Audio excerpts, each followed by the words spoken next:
Welcome to the podcast. It is great to have you joining us in the middle of Lent. If you're listening it along with us here, that's right. Hope you're doing well with all your Cana 90 things, all of your commitments during Lent, and just getting the most out of that. Yeah, I was a little bit nervous at the beginning of Lent because I always feel like, I shouldn't say always, but I feel like maybe last Lent, maybe since the pandemic. You're like still twitching over that. Honestly, maybe it's this time of year because it's just like I just felt like I didn't really celebrate Lent, so I'm going to do better this year. So if you're, this is we're not really halfway through Lent, but we're into Lent, right? We're in it. We're in it. You can always begin again. You can always recommit. You can start again. This is what Mike keeps telling me. Yes. But I love that we are on Sunday nights. We as a family are getting together. And that really helps. Those check-in on Sunday nights. Saying, how are we doing with our commitments, our promises, and our habits that we're trying to do? That's really been helpful. We're also in the midst of teaching some courses right now, and upcoming in April, we are teaching the family board meeting course. And the family board meeting, if you're not familiar with it. You have the binder right there underneath your jacket? No? I do. You want to just grab it real quick? For those of you who are on the video, we would love to show you. We are so excited about what we've put together for the family board meeting. So this is a time for couples to come together, look at how are we doing as a family? Where do we want to go? What's our vision for our family? And then how are we going to get there? Look at this beautiful binder of materials. I'm going to open this up. Beautiful. All of these handouts, 70 pages of resources, schedules, talk outlines, discussion helps, all of this beautiful in a binder that you can keep forever and you can pull out every year. So the family board meeting is how we have come to a more united vision and a plan, not just to talk about it, not just to have theory, but to actually make it real, it real. And alive. And it has been a game changer for us and really hundreds, if not thousands of other couples out there. It's a simple process. You can do it on your own. If it seems overwhelming to you, it is actually a simple process that we can help you with. Yeah. So we walk through it. So we're going to be doing that in April, April 14th, something like that. I think that long weekend there. Whatever it says on our website. Yeah, we'll link below in the show notes. But no, we love doing this, and it's a time for us not only to give you some good insights, but also we have time for mentoring. We have time for questions. We have time for other families to share some of the things that they're working through, some of their values, some of their goals, some of the ways that they're trying to focus in and becoming more intentional. And we need to be able to take time as couples to go away and say, where are we going as a family? Right. And again, that's offered in April, so you can find information on our website. Speaking of going places, we have. I'm in a t-shirt today because I'm feeling like we should be getting warmer, even relaxed. Though it's not warm right now where we are in Ohio. So we would like to invite all of our listeners to join us on the Good News Cruise. The best thing about the Good News Cruise is the name. I'm sorry, but I could say Good News Cruise all day long. That's right. Good News Cruise, baby. This is in January 2024. Again, details on our website. If you register with us to go on the Good News Cruise, you can get a free date night kit. Yeah, we're creating a really special kit for those who sign up. And in order to get this kit, you need to sign up with the Good News Cruise, pay for the cruise, but you use our code, right? Messy is the code. And then there are special deals that we'll offer on our website from time to time with different codes. But Messy is the code if you're going on the Good News Cruise and want our awesome, amazing date night kit. And so we will be present on the cruise the entire time. And we will be with some amazing other speakers. So I think Dr. Ray Garendi is coming on. Father Mike Schmitz is coming on. Teresa Tomeo is coming on. Scott and Kimberly are there at the beginning to welcome everybody onto the cruise. I don't think they're going on the cruise. I think they're just there at the beginning. But we are really excited because when we did our getaway in Cozumel, we loved meeting our listeners and spending time with them and giving them tools and giving them some time for leisure and to get to know other couples. That's what the Good News Cruise is all about as well. Now, it's not our event. We are going on with the Good News Cruise people. Yeah. But we are so excited because that means we get to relax too. Yes. So we get to go and we are going to do some of our own talks and some of our own mentoring. But then we're just going to be hanging out with you. We will be hanging out and it's going to be awesome. It's down in the Caribbean area. Out of Florida, but it's a Caribbean cruise and details are on there. The Royal Caribbean Cruise Line, I believe, is what it has it. It's at the end of January into the February, I believe it's January 26th. Right. Again, we'll link to that below, how to get more information, how to sign up for that. We're going to be, we had mentioned we had done the Cozumel getaway that we did, long getaway weekend. We are going to be doing some more of those next year. We'll announce those later, but right now we wanted to invite you to this good news cruise. It is not the booze cruise. It is the good news cruise, in case you get confused on that. Exactly. Right? Just to be clear. I'm sure there will be booze on the cruise. Right? It's Catholic. We'll so call yes. it the good news booze cruise. No, I'm just kidding. Okay. All right. So let's go down to today's topic. So today we decided to re-release an oldie but goodie, a classic. Way back when we were messy parenting, we put this podcast out, oh my gosh, like 7 years ago, about educational choices. And the reason we're putting this out is because, first of all, this I think is March is the time of year when you start thinking about September. You start touring other schools, looking at other schools, thinking about what is the best thing for my kid, making plans to homeschool if you want to do that. And we get questions on this almost everywhere we go. How do you discern homeschooling? What school? This, blah, blah, blah. And since the pandemic, there have been more and more people choosing to homeschool. And the good thing about that is that there are more and more resources for homeschoolers, much more than there were 7 years ago, much more when I started homeschooling. And so I really want to encourage people to start thinking about these choices and there isn't a one size fits all. Because we talk about this in the show. Sometimes people, and as you listen to this is not about homeschooling. This is about making good choices that serve your children, that serve your family, and that serve mom. So we kind of put that out there as a framework for discerning those things. And sometimes that means you're homeschooling and you put kids in school. Sometimes it means kids are in school and you take them out, you switch schools or whatever. But ultimately, this is a parent's decision. I know, but we want to give you the tools to think this through, to process together. Again, we have sent kids to Catholic school, to Montessori school, public school, homeschool. We've done a little bit of everything. And we give you some of the pros and the cons, as well as really just the big principles for you to think through. So you're making hopefully the best decision based on the information you have today. And all right, so why don't you jump in and listen to this conversation? So we wanted to start off this, first of all, with two great quotes from Familiaris Consortio, which is The Role of the Family in the Modern World, which was written by St. John Paul II. St. John Paul II, which if you've never read it, I really highly recommend reading it. It's not difficult to read. Yeah, it is beautiful. You can even read parts of it. I should probably read it again. It's been a long time since I read that. Actually, doing this podcast has made me read it. There you go. That's right. So another way that doing this podcast is great for us. Yeah, so hopefully it's good for you too. Yes, but this is a quote that I've actually heard before. I mean, I've certainly meditated on it before, but it is this from number 36. That's the paragraph number in Familiaris Consortio. Since parents have conferred on I'm sorry. All right, that doesn't make any sense. Sorry, it must be a typo. But anyway, parents have a most solemn obligation. Okay. Oh, since parents have conferred life on their children, it's not it's life. See, we're doing this in real time, people. You know, we're just... There are no nets. This is no safety net here. Okay, let's try this again. Take 4. Since parents have conferred life on their children, they have a most solemn obligation to educate their offspring.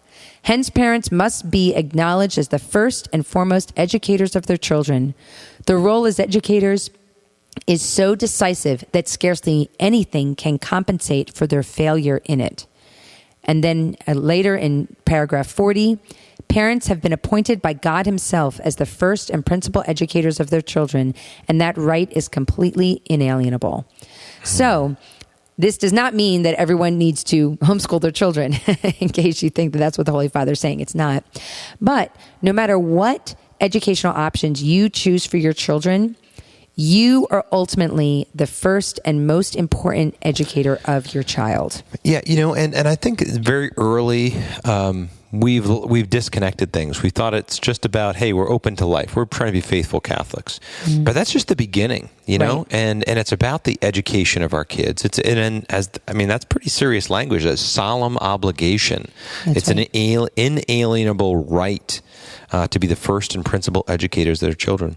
The church is pretty, they're not messing around here. Right. And we're actually we were talking about doing another podcast another time on NFP. Yeah. But it kind of like going along with that, it's not, the church doesn't say, oh, just have as many children as possible and that's all we want you to do. Not at all. This is exactly saying not that. Yes, you have a responsibility to be open to life, but you also have a responsibility to educate the children that you have. Yeah, education and formation. This is the key of what we're talking about. And I think if you're listening to a podcast on parenting, you might be interested in the education and formation of your children, right? But to realize that some people don't get that, and our world doesn't get that. Right. And sometimes we get affected by that. We get affected by the fact that there are somebody else is going to take care of this. It's somebody else's burden, either the government or even the Catholic schools or whatever it might be. I'm just going to pay my tuition. I'm going to pass that responsibility and obligation to somebody else. And in a certain sense, that we do entrust that to other people. Right. You're not giving it up. You're inviting others to participate with you in educating your children when we send them to school. But we have to remember that this is why we need to be involved in our kids' education and know what's going on, because ultimately we are the ones that will stand before God as being responsible for how were you stewards of these children that I gave you, no matter what you chose to do. And the Matthew gospel where it talks about, where were you, in feeding the lonely, the hungry, and, all the corporal works, but also the spiritual works of mercy. I think about that with us as parents, that we will be asked, how did you educate? How did you form? Right. How did you serve? How did you feed? How did you clothe? How did you educate? Right, because all of those works of mercy, I believe for parents, they apply first to you and your relationship with your children. Right. That's powerful. So anyway, that's kind of the big principles and the big mantra of the church. It's first us. We're the parents. And I hope the parents are encouraged by that, because where the church gives us responsibility, God is giving us grace. To do that. That's actually a very key point. I don't know. We'll probably bring that up later. But wherever there is a responsibility, there's a grace and an authority that comes with that. So God doesn't tell us to do something and then say we're on our own. Exactly. He fulfills that with a grace, and that grace flows from our marriage, from the sacrament of matrimony, to be able to procreate. And that's not the last part that God's grace is involved. He doesn't walk away from us. We're not just just floating around. Because I've really sensed in the people who have emailed us and asking us, can you please talk about schooling options? And even in just talking to my younger brothers and sisters, and they're raising their kids, that this is a very stressful decision for many people on what is the best option for me? What is the best way to educate my child? And I know that we went through a certain amount of stress, and we still do every year when we're looking at the needs of different children, but a little bit less, but a lot more stress when they were younger. Sure. And I think that that parents, you need to realize that yes, this is, and it's in some ways it's I don't want to say good that it's stressful, but it's appropriate that it's stressful in that it's something that you're realizing this is important. This is an important decision. But you also have to realize that, like Mike just said, God has given you authority in the lives of your children, and you need to go forward with confidence. Right. And not that you, in and of yourself, have all the wisdom you ever need to make any decision in your life. We're here on a community, but on the other part is the reality that you do have that authority, and you, more than any other person, were chosen by God to parent your child. That's right. Or children. And that is awesome. That's amazing. But relying on God's grace, for His answer, for His wisdom, while seeking out advice of others and people and gaining some insight. And maybe this podcast will help you in thinking of things maybe you haven't thought of before, or encourage you to look a little deeper. I really do think one of the reasons that it's a difficult decision is because, first of all, nobody can make this decision for you. It would be so much easier. It would be. I remember when I had Katie, I remember thinking, gosh, it would be so easy if I could just turn to my mom and be like, okay, tell me what I'm supposed to do. That's right.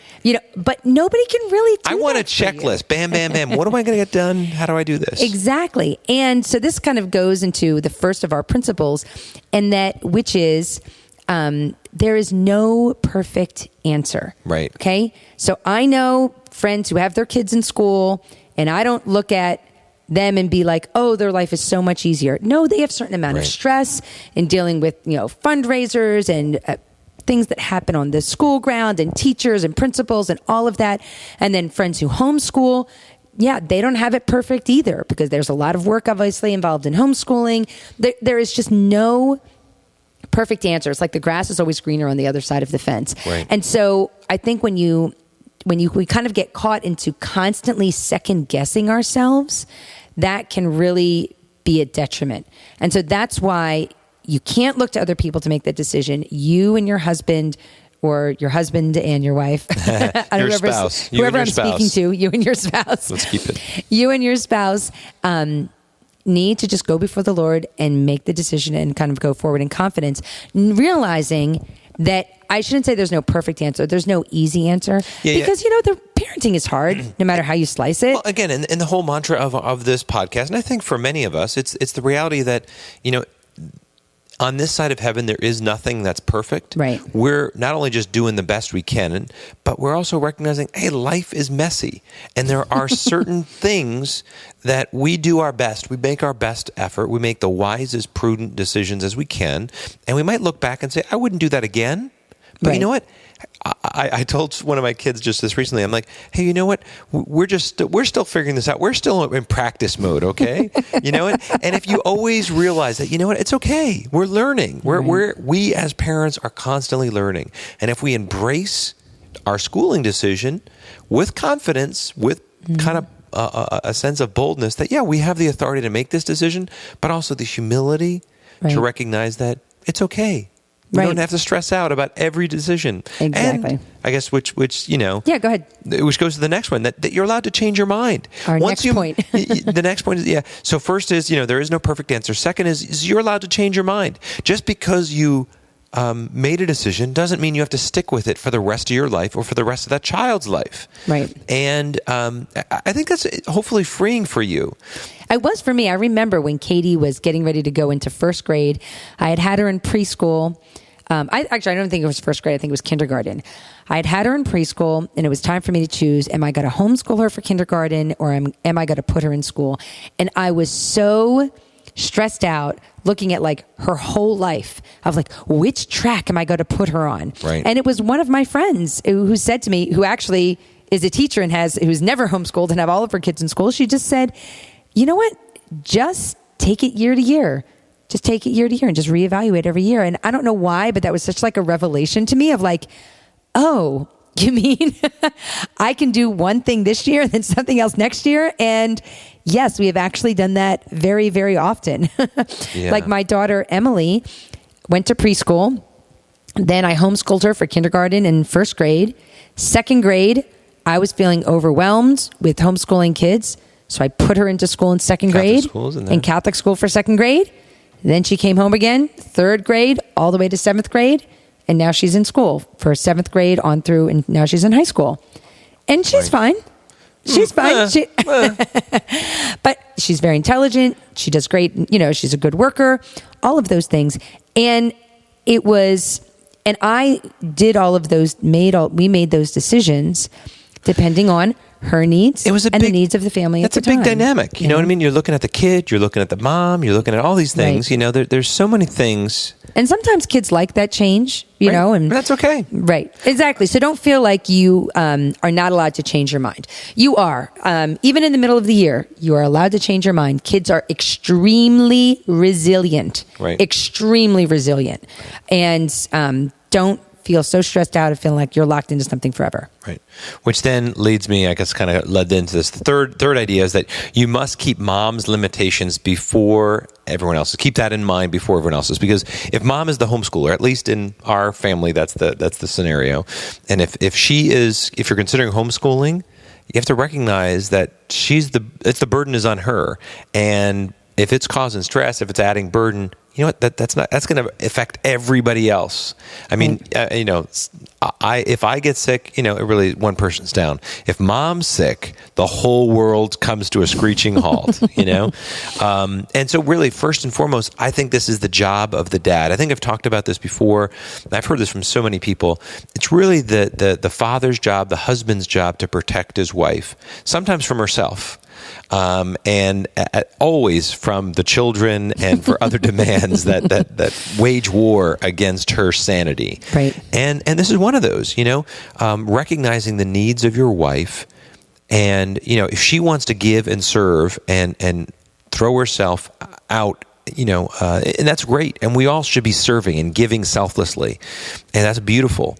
But we also need to protect our wife. It's like, when you're in the airplane and the oxygen mask comes down, you're supposed to put it on yourself first before you put it on your kids, And the reality is that if you don't have yourself, if you're not protecting your wife and making sure she has her oxygen mask on, she's not going to be able to serve her kids and love her kids. And every woman, has different personalities, different gifts and limitations. And every mom is going to be sacrificing for her family, no matter what. Right. And so sacrificing and working hard is one thing, but getting to the point where, you can't take a shower, you can't get out of the house by yourself. Right. You are, your house is a disaster. You're not able to make dinner. The kids aren't being cared for. That is not a good situation for anybody. And so that's a good time for mom and dad to reevaluate and be like, okay, let's look at our schooling options and see what can we do that's best going to serve mom. Right. And I think that is so important because mom, that's just the way it is. It's so important because mom is the heart of the home. Right. So for me, just to give an example for our own life, after when I had Katie and Patrick, who are our two oldest children, I homeschooled them up until they were in junior high. And so, and our first 5 children were born within 7 years. So if you can imagine, crazy. when Katie and Patrick were 12 and 11, well, I had a 9-year-old, a 7-year-old, a 5-year-old, and I think at that time I also had a 2-year-old. So Alicia drank a lot of red wine. So I found I could not keep my sanity and homeschool and have all of those kids home at the same time. That's right. I came to a point of realizing, you know what? I can really only homeschool 2 kids at a time. Right. And so at that time I chose, I'm going to homeschool Katie and Patrick, the 2 oldest, and everyone who was younger than that went to school. Right. And so that's when our one child was in school, anyway. So all the little ones who were old enough went to school. And that's what I could handle. That's right. Now I have plenty of friends living here in Steubenville who awesome homeschooling families, huge families, 8 kids, 7 kids, 10 kids, and they've homeschooled all of them all the time, all the way up until they went to college. Yeah. And that is heroic and awesome and admirable. But that's just not me. And actually, there was a homeschooling meeting once where people had to get up and share like their different philosophies, and I was asked to share, and I almost felt like an apostate or something. Like you were a heretic. I felt like a heretic standing in front of, but I was like, you know what? And thankfully I was old enough, and I was at that point in my life, I was like, I really don't care. I feel like I have my street cred, because at that time I think I had 8 kids. So I was like, I'm just going to be honest. This is what I can handle, and it's not wrong to say that. If you are in the homeschooling vein, it is not wrong to say, Uncle, I can't do it anymore. That's right. And that's okay. Exactly. And it served the needs of the children. And sometimes the reality is the perfect situation for one child can't disrupt the peace of the entire family, right? And throw mom into a tailspin. I mean, that's not good. Even if it might appear to be good for that one child or that perfect schooling situation. And this goes really for homeschooling or other situations, because there are sacrifices financially, other things where it's like you have to make these decisions, and this is where it's not easy. It's not easy, but you know what? That's why we get paid the big bucks to be parents. We have to make these tough calls, right? And it isn't easy, but that's what our call and that's what our obligation is to look at the whole picture. And, right, because there's sometimes I would think, oh gosh, if I could only have enough money to send these 2 kids to this special reading class, then that would be the perfect situation for them. And then I put this one over here and I can do this and do this. Right. But you know what? Sometimes the perfect situation for every child is not, it's not realistic. Or it doesn't work with the whole family dynamic. It's not realistic because it doesn't work for the whole family's dynamic. That's right. And so never sacrifice, oh gosh, what's the word? Never sacrifice the needs of perfect or, never sacrifice the, or you're messing me up now. Somebody out there is yelling at their computer going, this is what you're trying to say. We'll have to look it up later. But don't make the good the enemy, or make perfect the enemy of the good. Right. Exactly. Something like that. Exactly. So anyway, so don't feel like you need to have the perfect situation for everyone. As the more children you have, you will realize that it just can never happen. Right. So anyway, which is why only children are so intelligent. And I know many kids who are like only child who are incredible because they get invested. Incredible people because they have a full investment. Yeah. Not like our also, idiot children because there's so many. No, I'm just kidding. No, you're bad. But the reality is though that particularly again, people listening in have obviously very different size families at work. Exactly. And there are when your kids, let's just say you're in that survival zone, and you have or you have a bunch of kids in a very young age, a lot packed together. Your life is very different than somebody who's got one teenager and one an elementary school child and a preschooler, right. But all of those require wisdom and prudence in making some of those decisions and what's good for your family, and always challenging us to do our best to fulfilling our obligations for the moral and character and spiritual and academic formation and education of our children. Now, as you look at your different options, one thing to consider and this is something, I wish I could find a reference for this, but I didn't have time to do it before this podcast.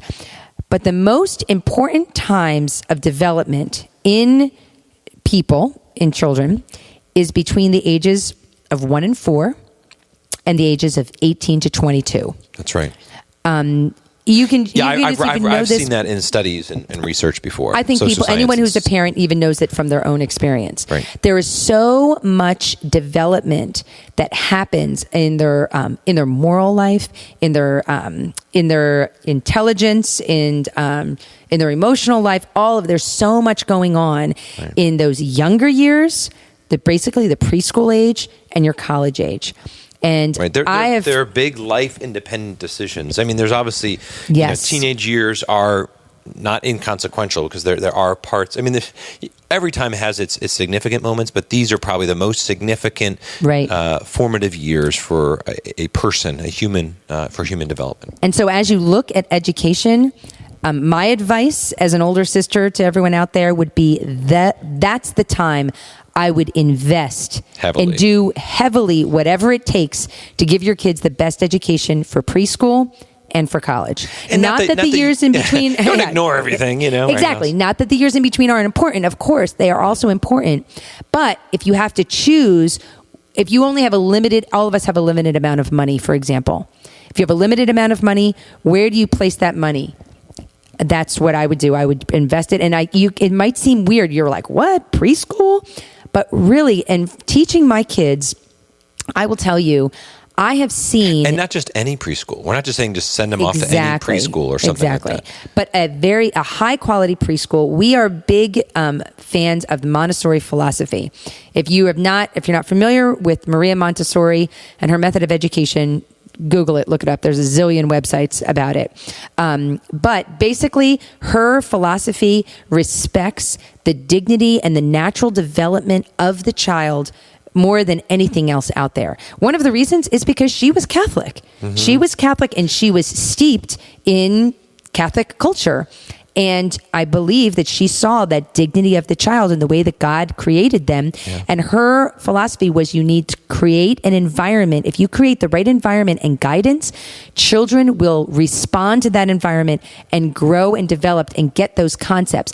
We have had the advantage of having my youngest 5 children. And we have an excellent Montessori school here in Steubenville, and that's where my children go. And now that I'm educating at home, my fourth grader and third grader, who both had a Montessori education, their grasp of things like number concepts and really what 100 is, what a 10 is, what 134 is, what 1,000 looks like, what fractions are. They got all of that in those young years. And so now when I have to teach them borrowing or regrouping or multiplication or division, they have a much better concept of that because they have those foundational elements. Right. And plus Montessori teaches them how to focus, and it teaches them how to listen, teaches them how to be quiet. There's so that is learned in that preschool time that is so foundational to their education, and it makes it so much easier to teach them later on if they have a solid preschool experience. Right. And not to say that it isn't possible doing it on your own either.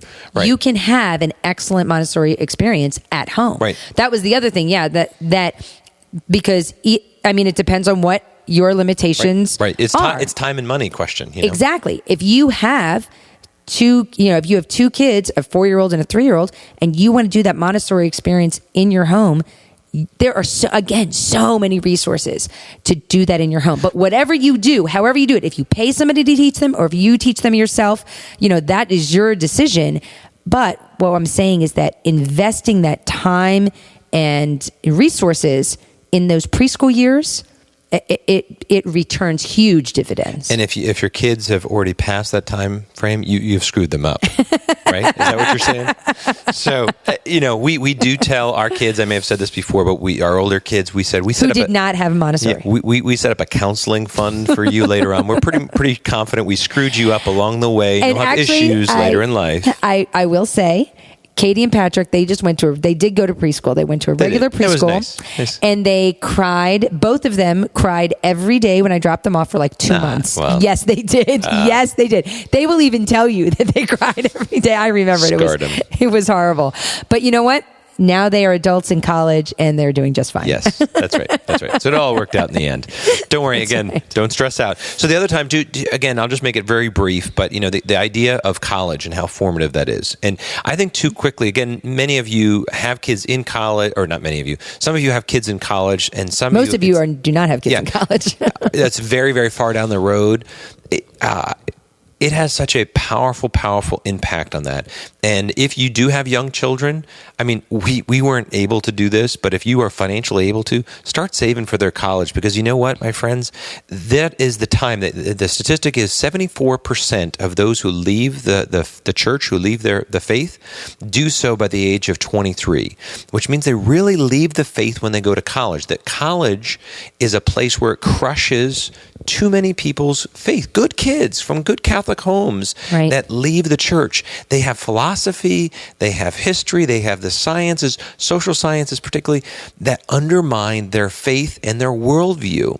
And they are challenged in ways that there's no grounding of truth anymore on many Catholic and secular campuses. So you really have to be very, very cautious. Back in the 50s, Fulton Sheen had this quote that if you want your kids to lose their faith, send them to a Catholic college. Now, Archbishop Fulton Sheen wasn't saying that Catholic colleges are worse than secular institutions. He was just kind of challenging Catholic universities to reclaim their identities. 50s. Yeah. So how much more so is that true today? It's true. It is awful. Scary. It is awful. Now, I'm very biased. I work at Franciscan University, which I believe is the best Catholic college in the entire world. I'll probably get a bunch of emails now.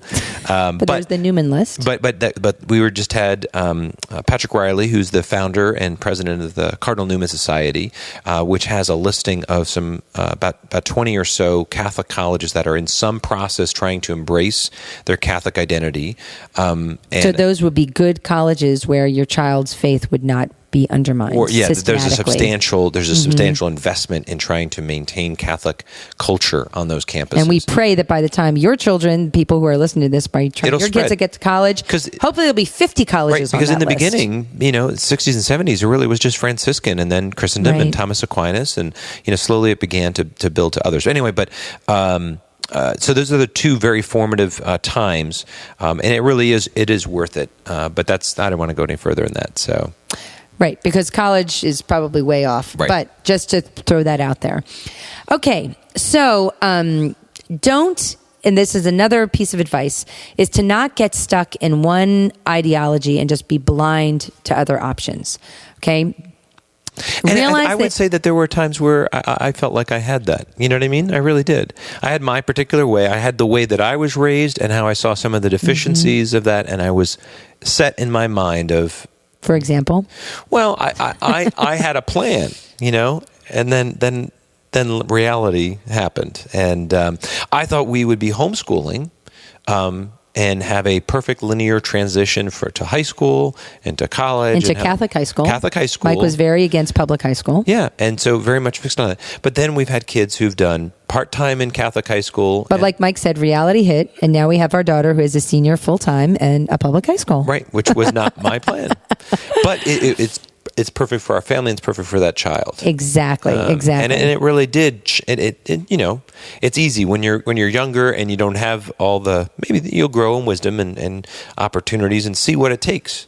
But anyway, I was not necessarily the one carrying out most of the homeschooling burden. I'm not a full-on homeschooling dad. Sorry, my wife does most of that. I do a little bit, but not very much. Mm-hmm. And so You're just a dad. I was just a dad. That's all I do. I'm just that. But my wife did most of the homeschooling. Alicia did most of the homeschooling. What do you mean did? Does. What do you mean we, white man? But anyway, but the reality of that decision, I really had a way that you did a lot of it, but I was so happy. I loved it. And I actually felt like... He loved not doing anything. That's right. It was sweet. He loved the fact that our kids were homeschooled. I loved it. Homeschooled. And I took all the credit for, my kids are homeschooled. And I do nothing. That's not true. He does nothing. Yeah, right. You work very hard. That's right. At other things, just not educational things. So anyway, for example, like we just said, we don't want, I really think that we do ourselves and our children a disservice if you say, oh, well, all of us went to Catholic school, so we're always going to go to Catholic school, and that's the kind of family that we are. Now, I think it's a good ideal. Like, I don't think you should abandon that.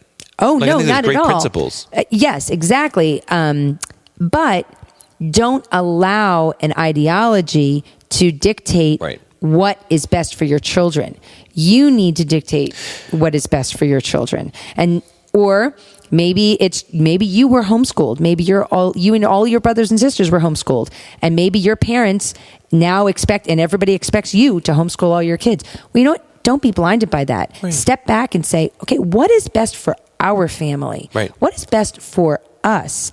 And then go forward and freely choose without pressure from other people. Like, as an example, when you look at an individual child's needs and say they have some special needs, that aren't really being met by a Catholic school, you really want your kid in Catholic school. But again, not that a Catholic school couldn't serve them. Maybe your area schools could. But, I think of, some family members who had to make a tough call and said, you know what, actually this public school is going to be a much better fit and serve them developmentally in some of their challenges. And it served their child, and it was good for them. Everyone was more at peace, and the child had better, academic, intellectual development. But in making that decision, they realized that they took on another burden with regards to the faith, as opposed to what might be taught at a Catholic school. Right. I just want to read another quote from Familiaris Consortio number 36. The right and duty of parents to give education is essential, since it is connected with the transmission of human life. It is original and primacy with regard to the educational role of others on account of the uniqueness of the loving relationship between parents and children. It is irreplaceable and inalienable, therefore incapable of being entirely delegated to others or usurped by others. There you go. So just to remember that, again, your decision to homeschool or to put your kids in Catholic school or public school, whatever your decisions are, they are really, that is really your decision. That's right. And it's not usurped by anybody else. I mean, that's exactly. A pretty bold statement there. So no matter where you put your kids, the buck still stops with us. Exactly. So, and for many in this, they are not homeschooling. Many folks listening on the podcast. Mm-hmm. And we kind of half school, as we've already showed you. We have kids in every different schooling option out there. And the burden doesn't stop with us. That doesn't mean that we're perfect and we do everything right every time and we learn, but it still comes back to us. Where's our kid at in their faith formation? Where are they at in their intellectual development? What are they learning in school? Right. What books are they reading? What are they hearing on the playground? All of those kind of things. You cannot just kind of give that up to the school and let them worry about it. You need to keep in contact with teachers, with your child, and be aware of what's going on because, like we said before, ultimately, it's your responsibility. And I'll just to make a note on a brick and mortar, whether it be Catholic or public school, the reality is that we have to be engaged in the life of that school. If our kids are going there, right. we can't just not show up. You've served on a number of different committees. You've volunteered. You've been a part of things. And I really believe that we need to give to those institutions, again, whether it's public or private. And but also be aware of things. We've had meetings with the principals. We've had meetings with the priest who's the administrator. We've talked and gone to parent meetings.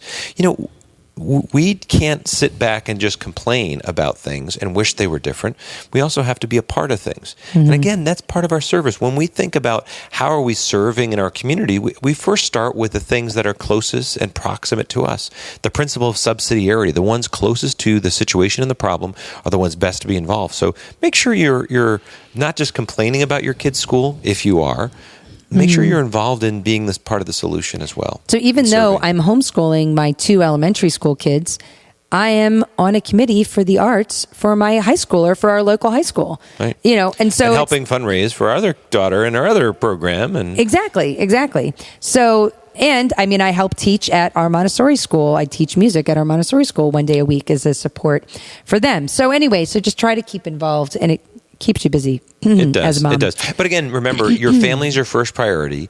And if you do have a larger family, don't feel like you have to do everything. And Alicia talked about this in regards to expectations. Don't worry about expectations of others and your schooling options. But that also goes that, let's just say your kids are in the Catholic school and every mom is baking for this and showing up for that, Yeah, exactly. When you have a lot of kids, just realize that, you know what? You're not going to be that mom who does everything everybody else does. And that's okay. Okay. So I'm just want to do real quick some notes on homeschooling. Just because I think that some people are curious, like, how does that work? And, all of that. And I'm not like the perfect homeschooler by any means, but I have homeschooled for the past 18 years or something. I don't know, 15 years. So feels like 20, 30.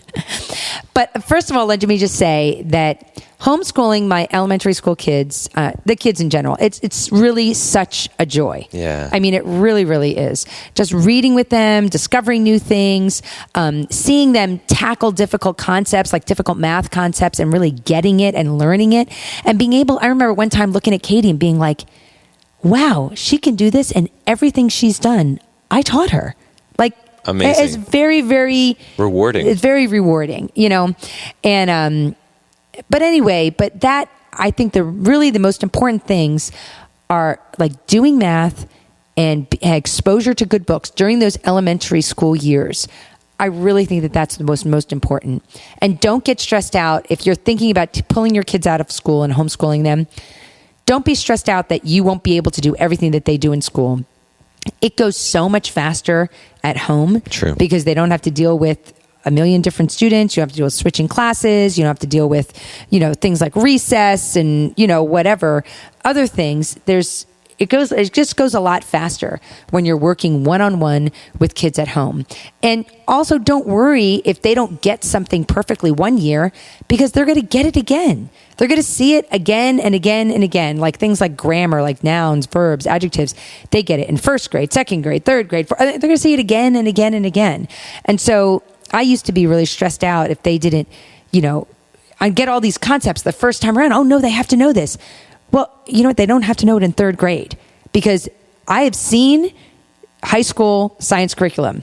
And believe me, in biology in high school, they assume these kids know nothing. They really start from the cell and explain what a cell is and go up from there. And so any foundation, if your kids have foundation and they like science and they're interested in it and they want to study it for fun, go for it. That is awesome. They should be excited about the world.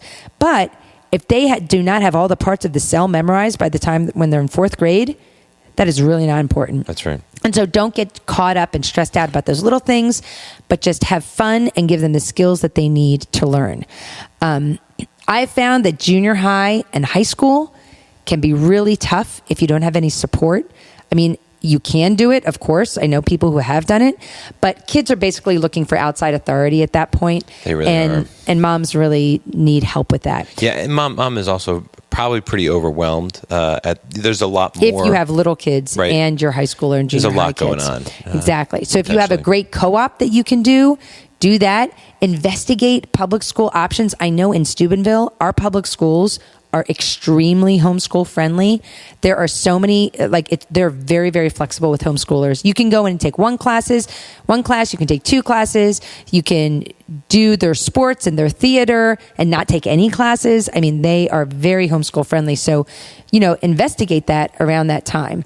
But I run a co-op here in Steubenville, which is a group of homeschooling families. You're amazing. That meets once a week, and I just see a lot of people struggling during the junior high and high school years.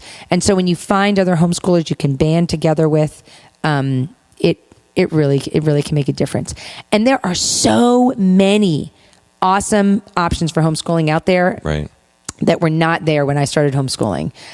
There's Mother of Divine Grace, there's Seton, there's Calvert, there's free schools, free online charter schools that offer K-12 and Ohio, PA. They got a bunch of different programs. PA, cyber. I mean, oh my gosh, there's every so state many. probably has some option for a online charter school, which is essentially a homeschool. So you do not. If you are thinking about homeschooling, you do not have to be on your own. Even if you don't have a lot of homeschoolers near you, there are so many online options that if you really want to do this, moms, you can do it. You absolutely can do it. Please do not doubt yourself. If you feel like God's calling you to do this, go for it. And although I do a minimal amount, the least amount possible for homeschooling as a dad, I really see the fruit of it, and it is so encouraging, and it's really blessed our family. It's really encouraged me. I do feel like when I read some of the books with the kids, like tonight I was just reading Where the Red Fern Grows, and that's a story that I haven't read in ages, but I'm like, this is so awesome. They're learning stuff. When I go through sometimes their memory works, I'm like, oh yeah. They're helping me put context on things. I'm like, I wish I was homeschooled. This is awesome.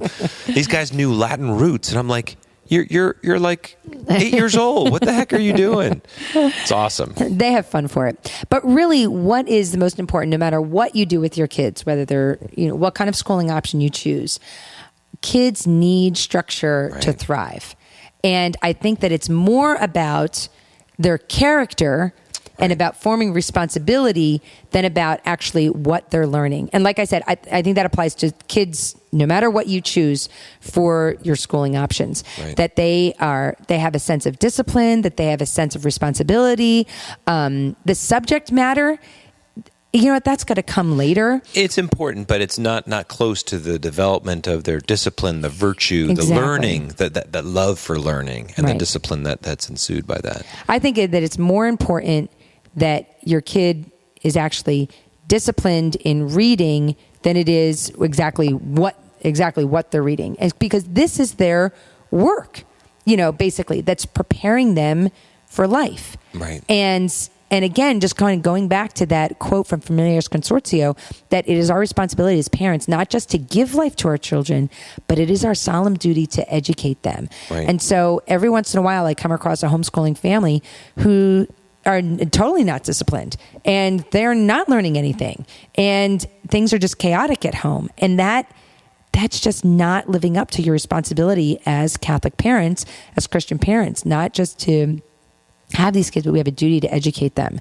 And so even if you choose to study astronomy for the year, it's more important and that's fine, hey, if they want to do that, but it's more important that they have some kind of discipline and structure within their life, because that's really preparing them for success later on. So to sum up, if the question is, how do you choose the best schooling options for you and your family? First, start with a clear understanding of that it is your right, it is your responsibility, it is your obligation, and you've been gifted with grace and authority to make this decision. First, recognize that. Right. Two, I think you need to recognize that, as we've kind of said before, there isn't a perfect option, but you need to look at all those options. Every option needs to be evaluated. And then you need to consider the mom. Look at again, if you're thinking about homeschooling at least, right? Think about mom and then the children. If you start with, again, your kid's life flows from your marriage. So in thinking about that, you can't isolate one kid above others, but you need to recognize that each child is unique and has unique needs. And some of them may need different schooling options. But first start with mom, then the children. And then finally go forward in faith, knowing that if God is calling you to whatever the schooling option might be, he will give you the grace to fulfill it. Right. Because if you choose to homeschooling, well, you know what? That means just more work and more organization. If you choose to put them in school, obviously there's financial obligations involved in putting them in school that might put more of a burden on your family. That means managing new friends, new families that you don't know, new situations. But I mean, like I said, there's no perfect option, but no matter what, if God is calling you to do something, he's going to be faithful to you. Amen. He's going to be faithful. He's going to come through for you because he loves your children more than you do. That is so true. Yeah. And so knowing that God's grace and his wisdom was given to you for this gift in this moment.